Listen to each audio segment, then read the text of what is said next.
Hi, my name's Les. I'm one of the guitar tutors at East Kilbride Arts Centre, and today we're going to be looking at a piece of Scottish traditional music called the Atholl Highlanders.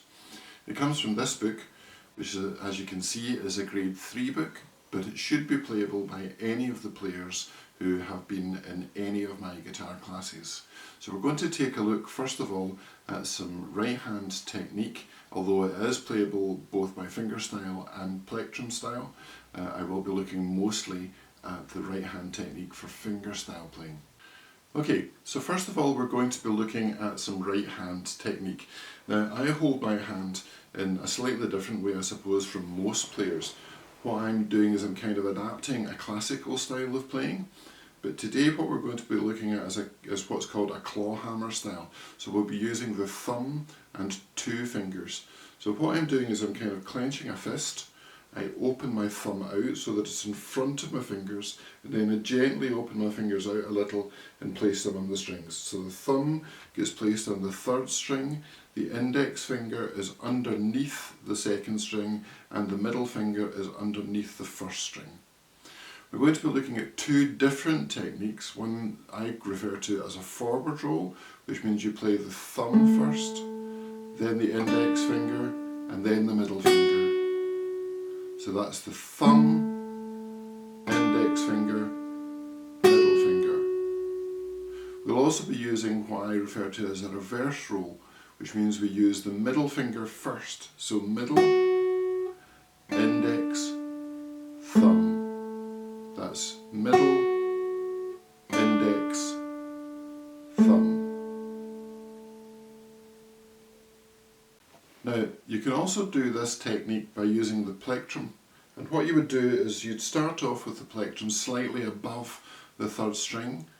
You let the plectrum fall downwards, so it plays string 3, string 2, string 1. As you can see, it's one movement. So string 3, 2, 1.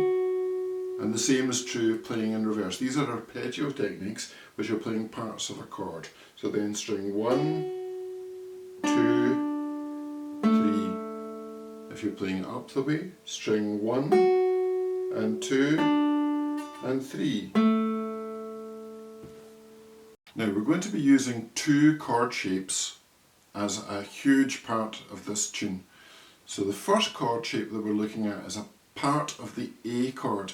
So we're playing with the 1st finger on string 3 and fret 2. The 2nd finger is played on string 2 and fret 2. So as you can see, it's only part of the A chord, but these are the only bits we need, so we don't need to put on a full A chord. The second chord shape that we're going to use is the D chord. So the 1st finger is actually in the same place. It's on string 3 and fret 2. The 2nd finger for the D chord moves to string 1 and fret 2, and the 3rd finger goes in between on string 2 fret 3. So you see it forms this wee triangle shape. And for a lot of the tune that we're going to be playing, we use these chord shapes as the basis of the notes that we're going to play. Okay, so now we're going to start playing the tune itself. Now the first 2 notes also involve a wee bit of technique. So we start with the 1st finger on string 2 and fret 2.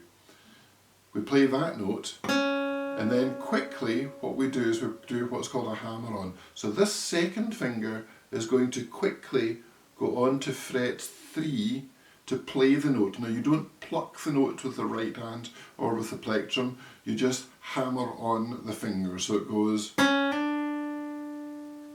So let me do that again for you. So the 1st finger is on string 2 and fret 2. We pluck the note and quickly hammer on that 2nd finger, the middle finger.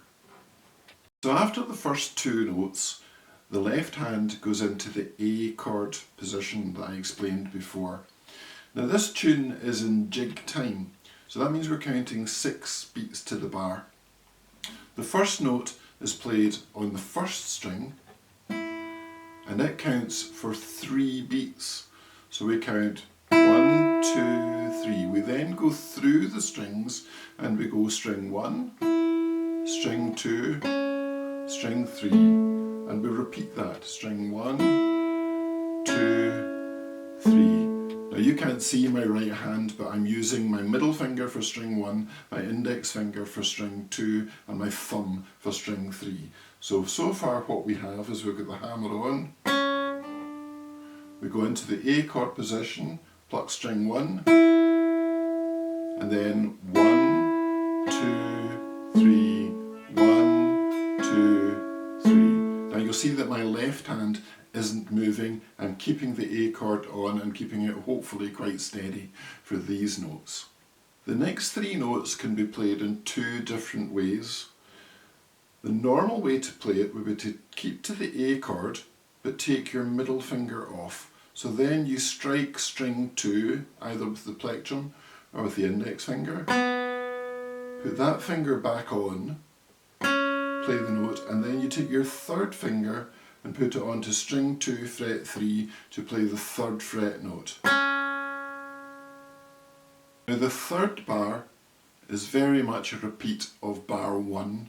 So we're playing string 1 first, and then in the A chord position we're playing string 1 again, string 2, string 3. So that's string 1 to count for 3 beats, then string 1, string 2 and string 3. Okay, so now we're going to play bar 4. Bar 4 starts very much the way that bar 2 ended.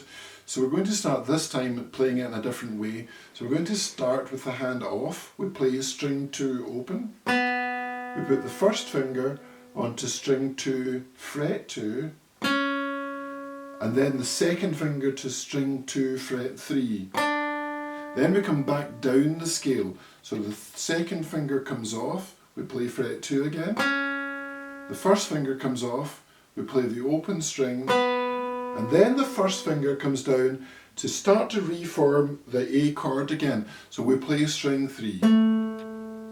So let me play that whole bar through. So it's the open string, the 2nd fret, the 3rd fret, the 2nd fret again, the open string, and we come back down to string 3 fret 2 where we'll reform the A chord. So bar 5 is very much the same as bar 1. This is this theme that we keep repeating. So we play string 1 in the A chord position and count to 3. We then play string 1, 2 and 3. Now we're going to go into bar 6 because it's a repeat of bar 2. So we play string 1, string 2, string 3 again. Then we take the hand off, we strike string 2. We put the 1st finger onto fret 2 and the 2nd finger onto fret 3. Now we come to bars 7 and 8. Now bars 7 and 8 include a wee piece which I'm going to show you in 2 different ways.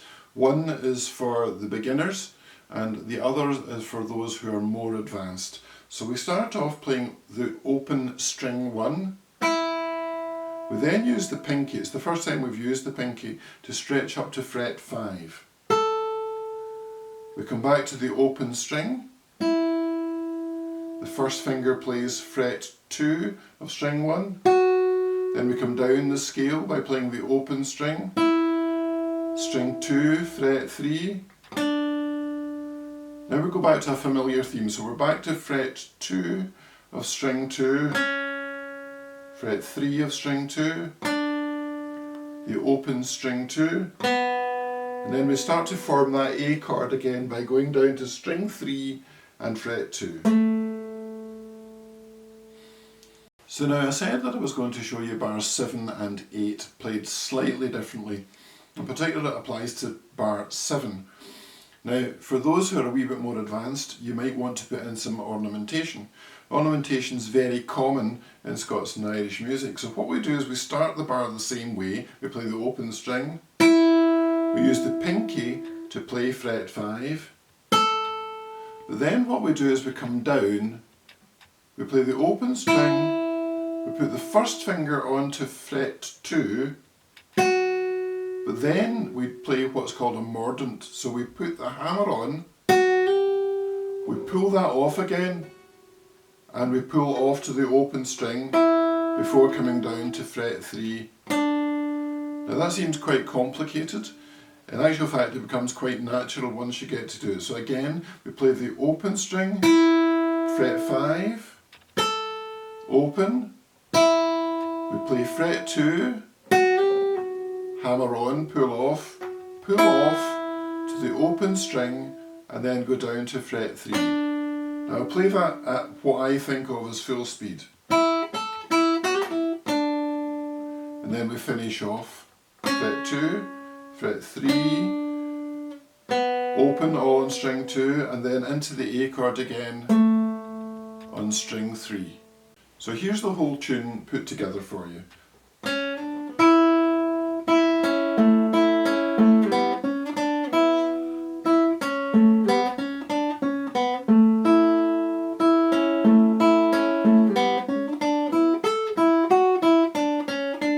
And again with the ornamentation.